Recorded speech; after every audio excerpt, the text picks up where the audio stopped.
cooperating with the International Criminal Court since the month of May. This was confirmed by Justice Remulla, but he explained this is only to protect the witnesses for the crimes against humanity of Duterte related to his illegal drug war operations. According to Remulla, the ICC called the Witness Protection Program.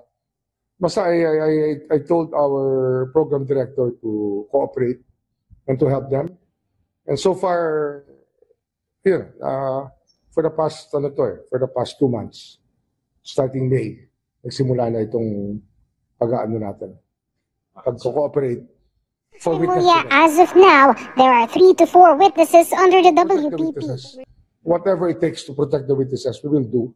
Because the prosecution will rely on these witnesses. Mahalaga, yung testigo, makarating ng ayos ang kanyang testimonya para malaman natin kung ano talaga ang nangyari. Clarified, though they are under the WPP, it is not the obligation of the Philippine government to pay for their flights to The Hague, Netherlands. Their role is only to provide physical protection to the witnesses. He also said this is not an indication that the Philippines will be rejoining the ICC. We will have to make a country. It just means that we recognize the International Tribunal in charge of the case. Kasi doon na natin dinala si Pangulong Duterte. With regards to the case in the Philippines, Remulla admitted his office is struggling to resume the investigation. Not to pursue the cases and let the ICC pursue these cases.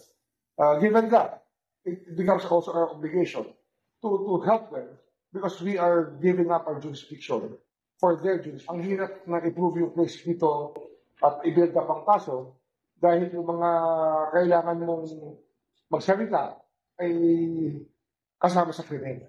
Kaya komplikado rito. Kaya pinaubayan namin sa ICC yung pagkahabol mo.